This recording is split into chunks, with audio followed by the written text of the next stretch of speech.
Con el caso de Richard Apolo, que habla de más de una víctima. Nosotros en Día de Siempre decimos, nuestra voz está del lado de la víctima. Y en este caso tenemos a un niño de 6 años que efectivamente ha sido víctima de una vejación sexual atroz, víctima de una violación. Pero el caso tendría otras víctimas colaterales. Y es que ocurre que de la vejación de esta criatura se ha acusado a un padre y a su hijo. Y sin embargo, todos los indicios y pruebas y testimonios apuntan a que el verdadero agresor, el verdadero victimario, sería el padre de la criatura.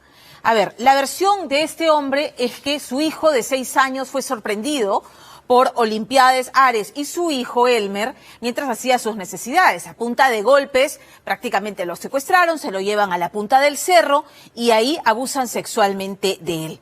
Sin embargo, ocurre que la versión del niño y del padre no coinciden en la hora, el lugar y las circunstancias en que habrían ocurrido estos hechos.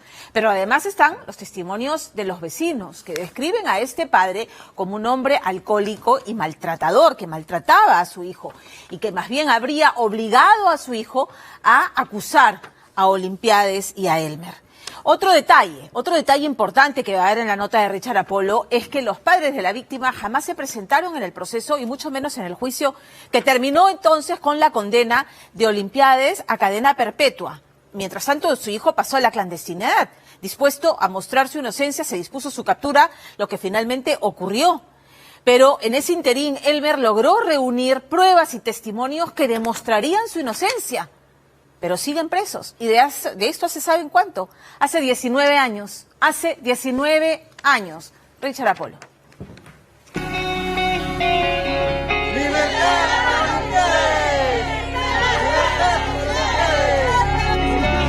Desde hace 20 años, desde las alturas de Santa Rosa, en San Juan del Lurigancho, sus vecinos gritan su inocencia.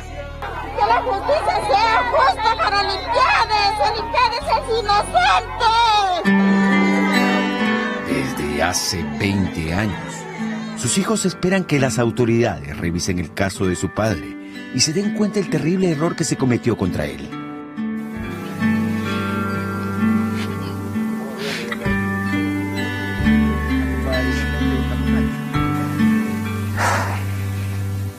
Ya no tiene reparación, ya no.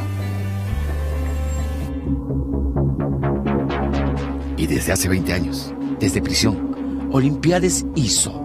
No solo clama por esa justicia que por 2 décadas le ha sido esquiva, sino además pide que de una vez por todas le permitan recuperar su ansiada libertad. Que me den mi libertad, estoy esperando mi libertad como injusto, sin hacer nada a nadie.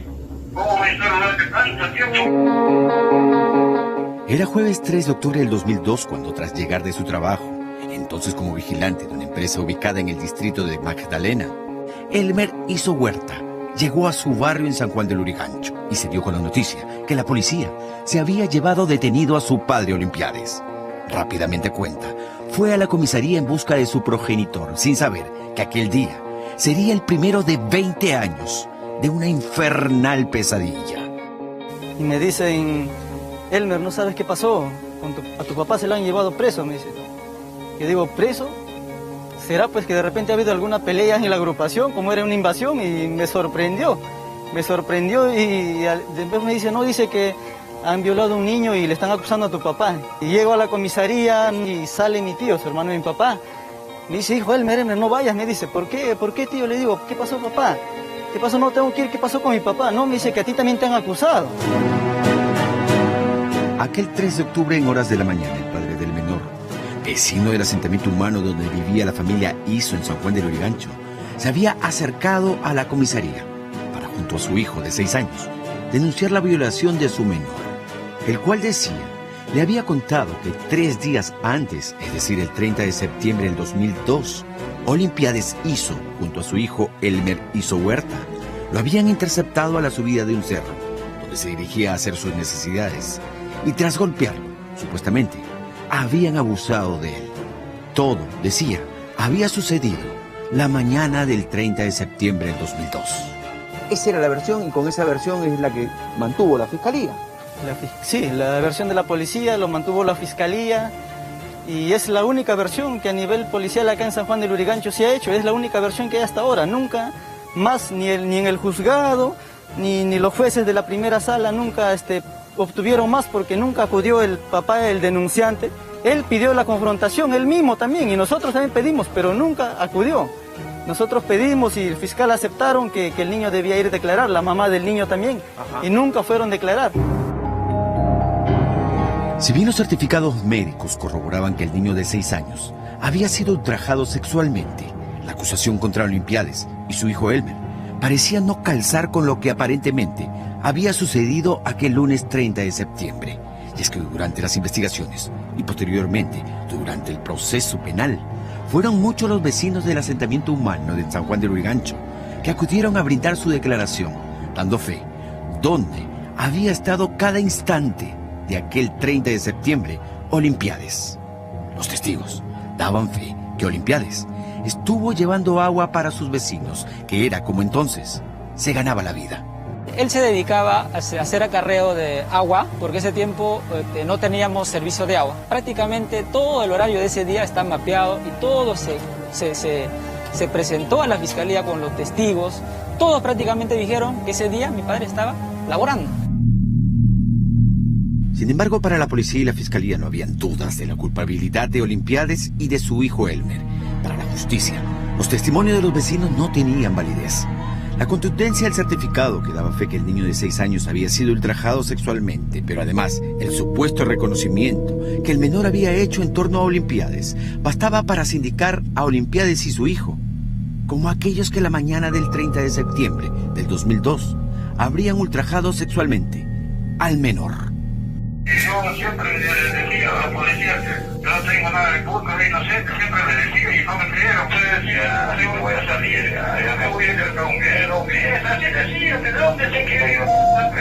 Ahí me sentenciaron después de 5 años todavía. Y ahí ya me sentía mamá, lloraba. La sentencia fue contundente y luego de 3 años de ser detenido, Olimpiades fue en agosto del 2005 condenado a cadena perpetua. Mientras que Elmer, quien temiendo correr el mismo destino que su padre, se había mantenido en libertad peleando, dice, tanto por su inocencia como la de su padre, fue finalmente capturado en el 2007. Yo había enviado una carta a una congresista de ese tiempo, me conceden una entrevista para su despacho para evaluar mi caso, y yo acudo en centro de Lima.